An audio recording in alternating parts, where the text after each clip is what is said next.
እምዬ ማርያም ቤዛ ነሽ አሉ ለዓለም። እመቤታችን ቤዛ አይደላችም፣ ቤዛ ልጇ ነው። አትደንግጡ። ቤዛዊተ ዓለም ግን ድንግል ማርያም ትባላለች አትባልም? በደንብ ነው እንጂ የምትባለው የኔ ጌታ። ሚካኤል ቤዛ መሆን አይችልም። ገብርኤል ቤዛ አልሆነም። አብርሃም ቤዛ አልሆነም። የትኛውን ፍጡር ቤዛ አልሆነም። አብርሃም ቤዛ መባል ይችላል? ይችላል። ይስሐቅ ይችላል። ያዕቆብ ይችላል። ዮሴፍ ይችላል። ሁሉም ይችላሉ። ቅዱሳን ቤዛ ይሆናሉ። በምን መንገድ ነው ቤዛ የሚሆን? ቀራንዮ ላይ ተሰቅለው ብለን አናቅም። አታታሉ፣ ህዝቡንም አታወናብሩት። እመቤታችን ቤዛ አይደላችም፣ ቤዛ ልጇ ነው። አትደንግጡ። እንዲሁ እኮ አይደረስ እኮ ነው። እንዲሁ ድንቁርና እንዲህ አድርጎ ቤት ይሰራል። እንዲህ አድርጎ ድንቁርና እንዲሁ ከሪ ጥበብ ቤቷን እንደሰራች ድንቁርና ቤቷን የሰራችባቸው ሰዎች እኮ ናቸው እነዚህ። አቡነ ገብርኤል ማለት እኮ የመጡበት መንገድ የቤተ ክርስቲያናችን ቀኖና ተሽሮ ተጥሶ እንደሆነ እኔ ሳልሆን ብፁዕ አቡነ አብርሃም የተናገሩትና የመሰከሩት ጉዳይ። ንጽሕት ድንግል ማርያምን ቤዛዊተ ዓለም አትባልም ማለት ይሄ በጣም ነውርም በጣም ትልቅ ምንፍቅናም ነው።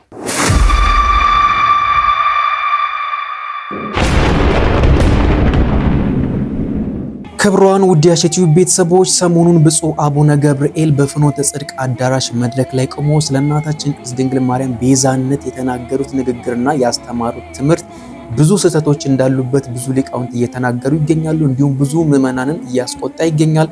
ከዚህ ጋር ተገናኝቶ ቅዱስ ሲኖዶስ እንግዲህ በቅርቡ መግለጫ አውጥቶ ነበር። አሁን እየደረሱን ያሉ መረጃዎች ደግሞ ይህ ፍኖተ ጽድቅ የሚባል ማህበር ደግሞ ለጊዜያዊነት እንደታገደ አሁን እየወጡ ያሉ መረጃዎች እየተናገሩ ይገኛሉ።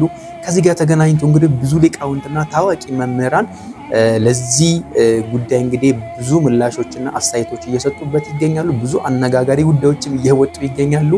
ይህንን ፕሮግራም ወደ እናንተ የማደርሳችሁ ይሆናል። ለቻናሉ አዲስ ከሆናችሁ ቻናሉን ሰብስክራይብ በማድረግ ተቀላቀሉ። እንዲሁም ይህ ቪዲዮ ለሌሎች በደንብ ተደራሽ እንዲሆን በደንብ ላይክ እና ሼር በማድረግ አብራችሁን ቆዩ።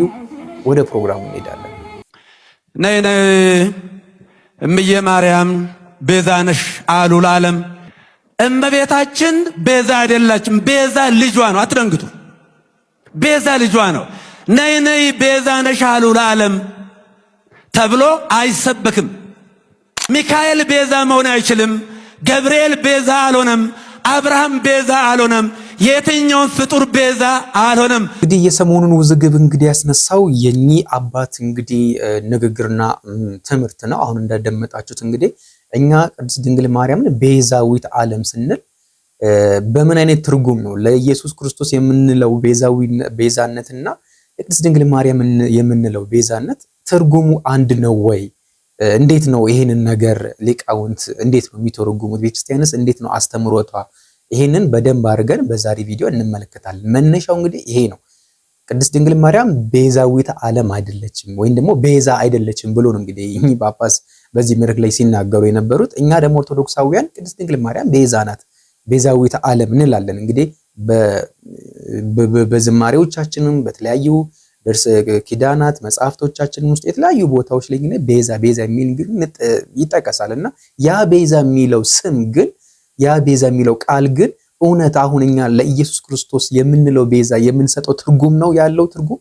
ይሄንን መለየት መቻል አለብንና እስቲ በዚህ ዙሪያ ላይ እንግዲህ ብዙ ታላላቅ ሊቃውንትና ታዋቂ መምህራን እንግዲህ ምላሽ ሰጠውበታል። ያንን ተከታትለን እንመለሳለን። አሁንም አብራችሁን ቆዩ። ድንግል ማርያም ቤዛዊት ዓለም ስንል ድንግል ማርያም ስጋዋን ቆርሳ ደሟን አፍስሳ ቀራንዮ ላይ ተሰቅላ አዳነችን የሚል አንድ ቀን የኦርቶዶክስ አስተማሪ አስተምሮ አያውቅም። ይሄን አልተጻፈም።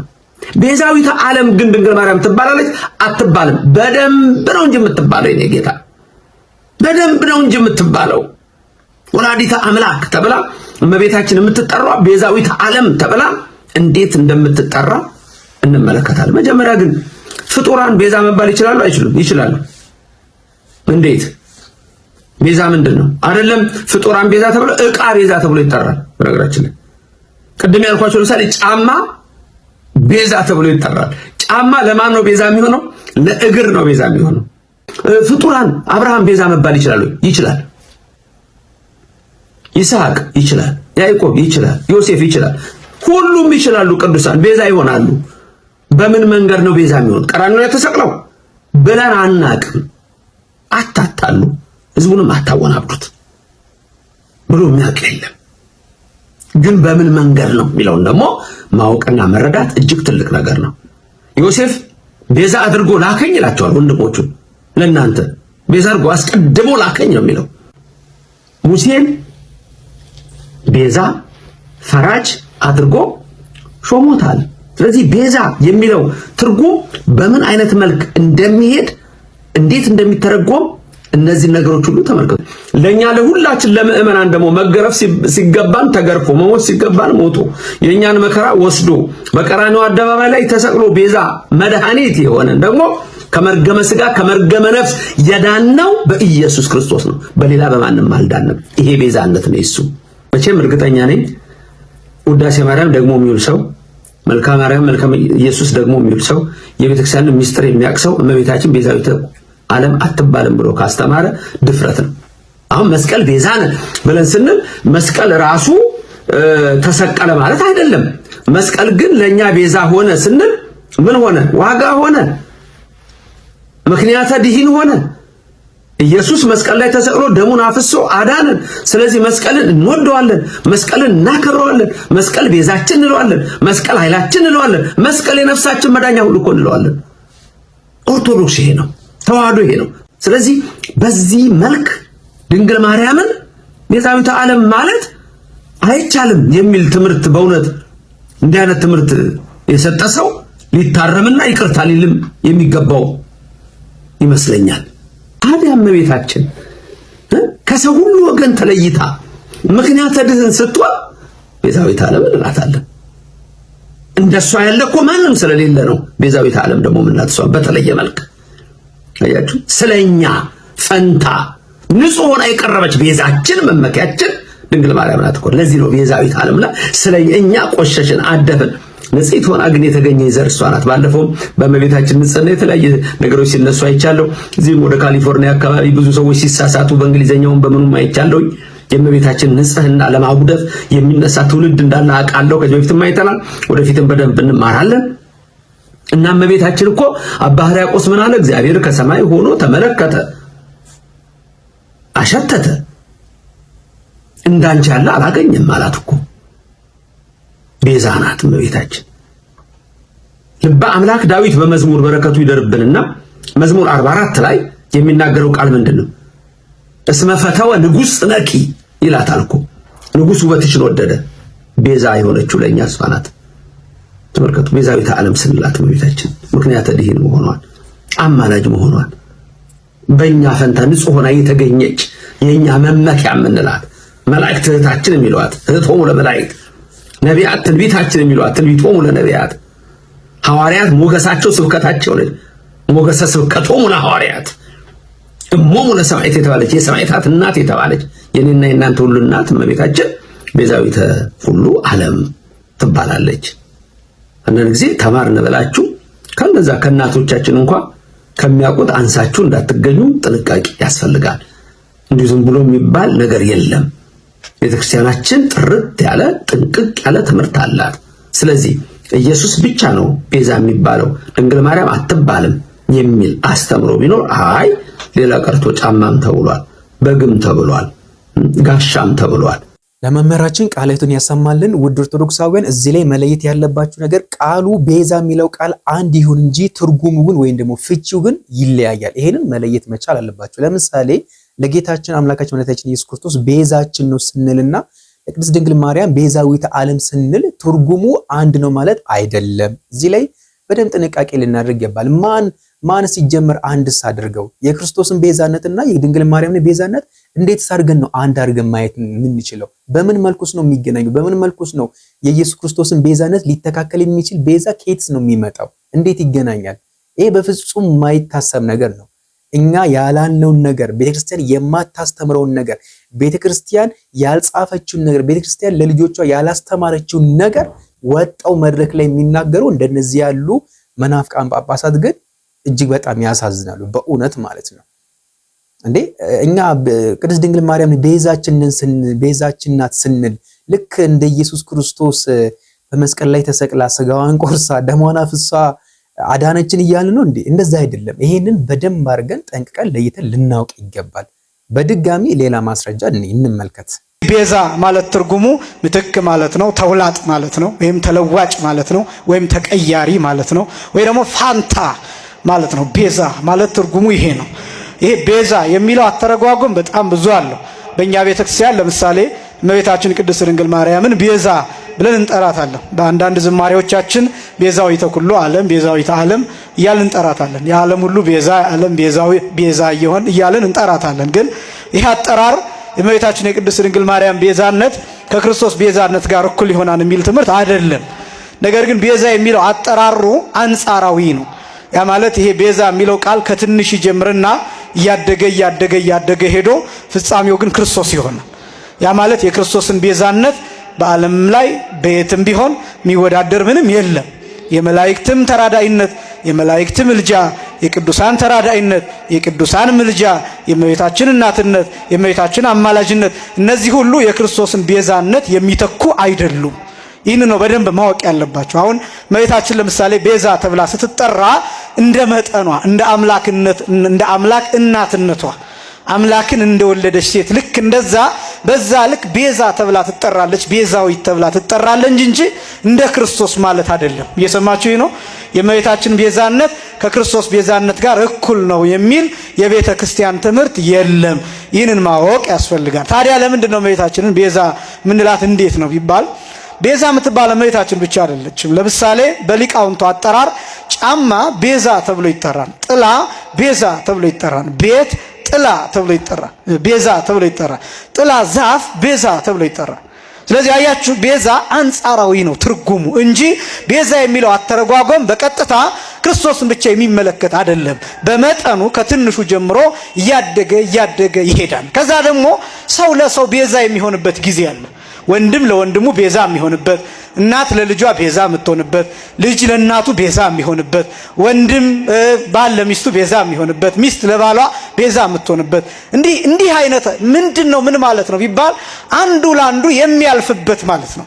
ለምሳሌ አንድ እዚህ የሚፈነዳ ፈንጂ ነገር ቦምብ ነገር ቢኖር እኔ ልረግጠው ብል እናቴ ትመጣና ልጄማ አይሞትም ብላ እኔን ገፍታ እሷ ትቆምበታለች። ስለዚህ ስለኔ ፋንታ እሷ ታልፋለች ማለት ነው። ይሄ ቤዛነት ይባላል። ሐሳቡን ነው የምነግራችሁ። አሁን እነዚህ ነገሮች ሁሉ ከክርስቶስ ቤዛነት ጋር ይወዳደራሉ አይደለም። ግን ቋንቋ ሲተረጎም ቃል ሲተረጎም ከመነሻው መታወቅ ስላለበት ምን ማለት ነው ቤዛ የሚለውን ማወቅ ስለሚገባ ነው። ስለዚህ ቤዛ ማለት ምትክ ማለት ነው፣ ተቀያሪ ማለት ነው። ስለ አንድ ነገር ያለፈ የተለወጠ የተተካ ያንን ለውጦ ቀይሮ ያንን ዋጋ የወሰደ የሞትን ዋጋ የጥፋትን ያንን ወስዶ ያኛው ሰው እንዲተርፍ ያደረገ ማለት ነው። ቤዛ ማለት እሱ ነው። ከዚህ አንፃር እመቤታችን ቅድስት ድንግል ማርያም በእናትነት ቤዛ ሆናለች። ይሄ ማለት ነው እመቤታችን ቅድስት ድንግል ማርያም ለአምላክ እናት ባትሆን ኖሮ ማን እናት መሆን ይችል ነበር? አያችሁ ቤዛነት የሚባል ይሄ እመቤታችን አሁን ለሴቶች ከዚህ በፊት እንደገለጥኩት በነገረ ማርያም ትምህርታችን የሴትን ታሪክ ቀይራለች። የሴትን ዕዳ እንዲፋቅ አድርጋለች። የሴቶች ታሪክ እንዲለወጥ አድርጋለች። የሴቶች ብቻ ሳይሆን አጠቃላይ የሰዎች ታሪክ እንዲለወጥ አድርጋለች። ተርባለች፣ ተጠምታለች፣ ተሰዳለች። ለምን ተሰደደች? ለምን ተራበች? ለምን ተጠማች ቢባል የሔዋንን ዕዳ ትከፍል ዘንድ፣ የሴቶችን ዕዳ ትከፍል ዘንድ፣ የሰው ልጆችን ዕዳ በተወሰነ መልኩ ትከፍል ዘንድ እመቤታችንን እንደሚገባት የከፈለችው ዋጋ ስላለ ያ ቤዛነት ተብሎ ይጠራል። አንደኛ። ሁለተኛ በምልጃዋ ትጠብቀናለች። በልጇ ፊት መሐር ወልዴ ወተዘከር ኪዳኔ፣ ልጄ ሆይ ማር የሰጠኝን ኪዳን አስብ እያለች በልጇ ፊት ትቆማለች፣ ትማልዳለችና በዚህ ምክንያት ቤዛዊት ተብላ ትጠራለች። ይሄ ምልጃዋ፣ ይሄ ልመናዋ፣ ይሄ ቤዛነቷ ግን ወደ ክርስቶስ ቤዛነት ያቀርባን እንጂ ከክርስቶስ ቤዛነት ጋር እኩል ነው የሚል ትምህርት የለም። በዓለም ላይ የክርስቶስን ቤዛነት ሊወዳደር የሚችል ምንም ነገር የለም። ይሄ ነው የቤተ ክርስቲያኗ ትምህርት ትክክለኛው። ይሄን እንድታውቁት ያስፈልጋል። የእመቤታችን አማላጅነት ከሁላችን ጋር ይሁን። የቅዱሳን አማላጅነት ከሁላችን እንዳደመጣችሁት ነው እንግዲህ የድንግል ማርያም እናታችን ቅድስት ድንግል ማርያም ቤዛነት ከክርስቶስ ቤዛነት ጋር እኩል ነው ብላ የምታስተምር ቤተክርስቲያን የለችም። እንደዚህ አይነት አስተምሮም በፍጹም የለም። አድርገነውም አናውቅም። እኛ አባት ከየት አምጥተው እያስተማሩ እንደሆነ ነገር ግራ እየገባኝ ነው። የትኛው ኦርቶዶክስ ነች የድንግል ማርያም ቤዛነት ከኢየሱስ ክርስቶስ ቤዛነት ጋር እኩል ነው ብላ የምታስተምረው? ይሄ በየትኛው መጽሐፍ ቅዱስ በየትኛው ቦታ ነው እንደዚህ አይነት ትምህርት ያስተማረችው? መቼ ነው ያስተማረችው? መቼ አለ እንደዛ ብሎ የተናገረ አንድ መምህር አለ? እንደዛ ብሎ ያስተማረ አንድ ሰባኪ ያለ የለም። ያልተባለውን ግን እንደተባለ አድርገው ህዝቡን ግራ ለማጋባትና ሲጀመር ፍኖተ ጽድቅ የሚባለው ማህበር ያው እንደምታውቁት ነው። ከዚህ በፊትም በመንፍቅና ምክንያት ታግዶ በይቅርታ እንደተመለሰ እናውቃለን። አሁንም ይሄንን ንግግር የተናገሩ ለመናገር የተጠቀሙበት መድረክ እንግዲህ ያ መድረክ ነው፣ ያ ፍኖተ ጽድቅ የሚባለው መድረክ ነው። ስለዚህ እንደዚህ አይነት እንቅስቃሴዎች እጅግ በጣም አደጋ ያመጣል ለወደፊት። ብዙ ምዕመናንን ብዙ ህዝበ ክርስቲያንን እያወናበዱ ይገኛሉ፣ አሁንም እንደምትመለከቱት ማለት ነው። ስለዚህ በፍጹም የቅድስት ድንግል ማርያም ቤዛነት ከክርስቶስ ቤዛነት ጋር ሊተካከል አይችልም። የቅዱሳን ምልጃ፣ የቅድስት ድንግል ማርያም ምልጃ፣ የቅዱሳን ተራዳይነት፣ የትኛውም ነገር ከክርስቶስ ቤዛነት ጋር ሊተካከል አይችልም። የዓለም ቤዛ ብቸኛ ደሙን አፍሶ ስጋውን ቆርሶ የሰውን ልጆች ያዳነ እኛን ያዳነን ክርስቶስ ብቻ ነው። ለምንድን ነው ግን በአቡነ ገብርኤል እንደዚህ የተገረማችሁት? ለምንድን ነው እንደዚህ የተደነቃችሁት? አቡነ ገብርኤል ማለት እኮ የመጡበት መንገድ የቤተ ክርስቲያናችን ቀኖና ተሽሮ ተጥሶ እንደሆነ እኔ ሳልሆን ብፁዕ አቡነ አብርሃም የተናገሩትና የመሰከሩት ጉዳይ ነው። ነገር ግን ያነሱት አጀንዳ ጥያቄ የፈጠረባችሁ ሰዎች አንድ ነገር ግን አስረግጠን ልንነግራችሁ ወይንም ደግሞ ልናስረዳችሁ እንሻለን እንወዳለን። ለምሳሌ እኛ ኦርቶዶክሳውያን ባለማህተቦች ለአምላካችን ለጌታችን ለመድኃኒታችን ለኢየሱስ ክርስቶስ ስግደት ስንሰግድ በዚህ መልኩ እንሰግዳለን። ልብ በሉ። ለወላዲተ አምላክ አምላክን ለወለደች ለድንግል ማርያምም ስንሰግድ በተመሳሳይ መልኩ በዚሁ ልክ ደግሞ እንሰግዳለን። ይህ ብቻ አይደለም፣ ለጻድቃን ለሰማዕታትና ለመላእክት በዚሁ ልክ እንሰግዳለን። ነገር ግን ሰገድን ማለት ልባችን ላይ ለአምላክና ለጸጋ እንዲሁም ደግሞ ለአክብሮት የምንሰግደውን ስግደት ግን ልባችን ላይ ነው ያለው። ስለዚህ እመቤታችን ወላዲተ አምላክን ቤዛዊት ዓለም አልናት ማለት የክርስቶስን ቦታ ሰጠናት ማለት አይደለም። ነገር ግን በዚሁ አጋጣሚ ይህንን መልእክት ግን አድርሱልኝ ሁላችሁም ማለት ነው። ገብርኤልን የምናውቀው መላእክትን ሲያረጋጋና ሲያጸና ነው። አቡነ ገብርኤልን የሚያክል ትልቅ ስም ይዘው አያምሱ፣ አያናውጡ፣ አጀንዳ አይፍጠሩብን። በዚሁ አጋጣሚ ግን ሌላም ነገር የምጨምረው ነገር ይቺ አማናዊት ንጽሕት መንፈሳዊት ዓለም አቀፋዊት ሐዋርያዊት የሆነች ቤተ ክርስቲያን ሊቃውንቶች አላት። በሚገቦት ልክ በሚገባዎት ልክ በጣም ብዙ መልስ ሊቃውንቱ ስለሰጡ እኔ እዛ ላይ የምጨምረው ነገር ግን በፍጹም አይኖርም። ኦርቶዶክሳውያን እመቤታችንን ቤዛዊት ዓለም እንበላት፣ ጠላት ይቃጠል። ሁላችሁም ኮሜንት ላይ ወላዲተ አምላክን ቤዛዊት ማርያም ቤዛዊት ማርያም ቤዛዊት ማርያም እያለን እንጻፍ። እጅግ በጣም እኮ ነው የሚገርመው። አረጋጊው መልአክ ያረጋጊው መልአክን የቅዱስ ገብርኤልን ስም ይዘው አቡነ ገብርኤል ተብለው እንዲህ ሰው ማወክ እንዲህ ሰው ማወናበድ አይዶን ነው በእውነት እጅግ በጣም ነው የሚገርመው። ነገር ግን አሁን በቤተክርስቲያናችን እንግዲህ ብዙ ሊቃውንት አሏት፣ ብዙ ምሁራን መምህራን አሏት። እንግዲህ የሆነች ነገር ስትመጣ ትክክል ከሆነ ትክክል ነው፣ ትክክል ካልሆነ ግን ይሄ ነገር ይታረም ይስተካከል የሚሉ ቤተክርስቲያን መልስ ልትሰጥ የምትችለው ብዙ ሊቃውንት አሏት ማለት ብዙ መምህራን አሏት እንግዲህ እንዳያችሁት ማለት ነውና እጅግ በጣም የሚገርም ነው። እንግዲህ ሰሞኑ እየተከናወነ ያለው ጉዳይ እንግዲህ ከዚህ ጋር ተገናኝቶ እንግዲህ ብዙ መልስ መስጠት እንችላለን ስለ እናታችን ቅድስት ድንግል ማርያም ቤዛነትና ስለ ኢየሱስ ክርስቶስ ቤዛነት ልዩነቱ እንዴት እንደሆነ መናገር ወይም ደግሞ ማስተማር እጅግ በጣም ቀላል ነው። እንደው በጵጵስና ደረጃ ያሉ ብቻ ሳይሆኑ እንደው በቃ እንደኔ ያሉ ደካማ ምዕመናን እንኳን ይሄንን በደንብ ትንትን አድርገው ስለ እናታችን ቤዛ ስንልና ለኢየሱስ ክርስቶስ ቤዛ ስንል እንዴት እንደሆነ ልዩነቱን በደንብ አድርገን ማወቅ እንችላለን። ማንም ሰው ግልጽ ነው፣ ይገባዋል፣ ይረዳዋል ብዬ አስባለሁ። ነገር ግን በዚህ ደረጃ ሰው ለማወናበድና ውዥንብር ለመፍጠር እያደረጉት ያሉት እንቅስቃሴ እጅግ በጣም የሚያሳዝን ነው። ቋሚ ሲኖዶስ ብፁዕ አቡነ ገብርኤል ቅድስት ድንግል ማርያምን በማስመልከት ባስተላለፉት ትምህርት ዙሪያ ተወያይቷል። ቋሚ ሲኖዶሱ ዛሬ ማለዳ ባደረገው መደበኛ ስብሰባ ብፁዕ አቡነ ገብርኤል ባለፈው አርብ በስቅለት ዕለት በፍኖተ ጽድቅ ቴሌቪዥን በቅድስት ድንግል ማርያም ዙሪያ ያስተላለፉን ትምህርት በተመለከተ ውይይት አድርጓል። በብፁዕነታቸውም የተላለፈውን ትምህርት ዝርዝር ሁኔታ በመመርመር ውሳኔ ማስተላለፍ ይቻል ዘንድ ሁሉም የቋሚ ሲኖዶስ አባላት በምልአት በተገኙበት ለአርብ ሚያዝያ 12 ቀን 2017 ዓ.ም ቀጠሮ ይዟል። በተያያዘም ዜና የሮም ካቶሊክ ቤተክርስቲያን መሪ በሆኑት በብፁዕ ቅዱስ ፖፕ ፍራንሲስ ሥርዓተ ቀብር ላይ የቤተክርስቲያኒቷ ሊቃነ ጳጳሳት ብፁዕ አቡነ ዲዮናስዮስ እና ብፁዕ አቡነ ሕርያቆስ ዘአውሮፓ ቤተክርስቲያናችንን በመወከል እንዲገኙም ተወስኗል። መረጃው ለብዙዎች እንዲደርስ ሼር፣ ኮፒ ሊንክ አድርጉ። እንግዲህ እንዳደመጣችሁት ነው እንግዲህ የቅዱስ ሲኖዶስ እንግዲህ በዚህ የስህተት አስተምህሮታቸው ዙሪያ ላይ እንግዲህ ለመወያየት እንግዲህ ቀነቀጠሮ ሰጥቷል። እግዚአብሔር ይመስገን ቤተክርስቲያን መልስ አላት። እንደዚህ እንደቀለዱብን አንቀጥልም። የምሬን ነው። በቃ ማንም እየተነሳ ቤተክርስቲያን መልስ የላትም ወይ ደግሞ ቤተክርስቲያን ማንም ጠባቂ የላትም እያለ የፈለገውን ነገር እየተናገሩ የፈለገውን ነገር እያደረጉ መቀጠል አይቻልም ካሁን በኋላ በፍጹም። ይሄ የማይታሰብ ነገር ነው። እንግዲህ ይህንን ቪዲዮ ፍኖተ ጽድቅ ለሚባለው ድርጅት አድርሱልኝ። በኢትዮጵያ ኦርቶዶክስ ተዋሕዶ ቤተክርስቲያን ላይ የክህደት ትምህርት እያስተማሩ መቀጠል አይቻልም። ጳጳሳትን ስለምታቅ ፓትርያርኩን ግቢ ውስጥ ስለጋበስክ ስለጠራ መምህራንን፣ ታዋቂ ቲክቶከሮችን፣ ዝነኛ ሰዎችን አዳራሽ ውስጥ ስለጋበስክ ምንፍቅናን በኢትዮጵያ ኦርቶዶክስ ተዋሕዶ ቤተክርስቲያን የክህደት ትምህርትን ማሰራጨት የምትችል መስሎ ከሆነ ተሳስተሃል። ዛሬ ዝም ያለ ትውልድ ሊኖር ይችላል። ነገ የሚነሳ ራሱን የቻለ ትውልድ ግን አለ።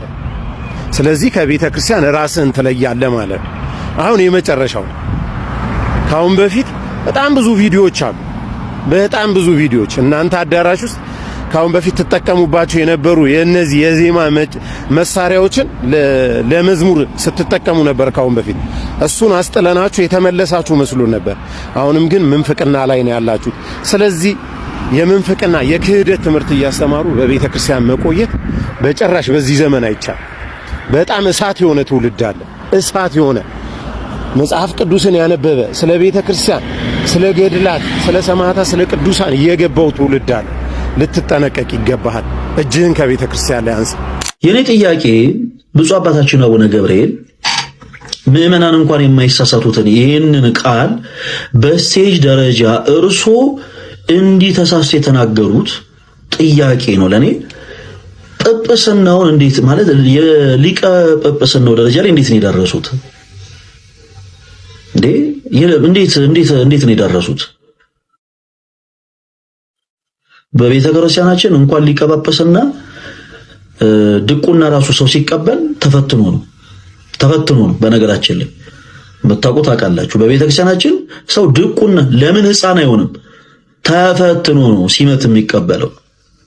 ብፁዕ አባታችን እርሶ ምዕመናን የማይስቱትን ቃል ማለት ምዕመናን እንኳን ከመምህራኖቻቸው ከመጽሐፍቶቻቸው ወስደው ያወቁትን እውነት እርሶ በስቴጅ ደረጃ እንዴት ይሳሳታሉ ነው? ይህንን ሳያውቁ እርሶ እንዴት ሊቀ ጳጳስ ሆኑ? እኔ እንደ ቤተ ክርስቲያን ልጅነት የምጠይቀው ጥያቄ ነው። ለኛም ጥያቄ ሆነብን ይሄ ነው። እንግዲህ ይሄንን ሳያውቁ እንግዲህ ይሄ በጣም እጅግ ቀላል የሆነውን ነገር ማንም ሰው ሊፈታው የሚችለውን ነገር ማንም ሰው ሊረዳው የሚችለውን ነገር በጵጵስና ደረጃ መድረክ ላይ ወጣው በዚህ ደረጃ መሳሳት፣ በዚህ ደረጃ እንደዚህ አይነት ንግግሮችን መናገር እንዴት ጵጵስናውን እስከየት አመጡት? ለነገሩ ያው እንዴት እንደተሾሙ ያው ሁላችንም የምናውቀው ጉዳይ ነው። ጵጵስናውን እንዴት እንዳገኙት ሁላችንም እንግዲህ ወደኋላ 1-2 ዓመት ወደኋላ ሄደን ታሪካቸውን ብናይ ብንሰማ ያው መልሱን እናገኛለን። ግን በዚህ ደረጃ በጣም ቀላል የሆኑ ኢሹዎችን ቀላል የሆኑ ነገሮችን በመድረክ ላይ ወጥቶ ሰው ማወናበድ፣ ሰው ማሳሳት እጅግ በጣም ያሳዝናል። የማይጠበቅ ነገር ነው ከአንድ ጳጳስ ማለት ነው። እንግዲህ ክቡራን ውድ የአሼቲው ቤተሰቦች እስቲ በዚህ ዙሪያ ላይ እናንተስ ምን ሐሳብ አላችሁ? ምን አስተያየት አላችሁ? ኮመንት ላይ የተሰማችሁን ነገር ተናገሩ። እንዲሁም ደግሞ ስለ እናታችን ቅድስት ድንግል ማርያም ቤዛነት ምን አይነት ሐሳብና አስተያየት እንዳላችሁ እናንተም በነፃነት በጨዋነት በኮመንት ላይ አሳውቁን። በቀጣይ በሌሎች ቪዲዮ እመለሳለሁ። ከዚህ ጋር ተገናኝቶ ሰሞኑ እንግዲህ በጣም አዳዲስ መረጃዎች እየወጡ ይገኛሉ። እሱም በቀጣዩ ቪዲዮ ላይ ደግሞ የማደርሳችሁ ይሆናል። እስከዛው ግን ሰላም ቆዩልኝ።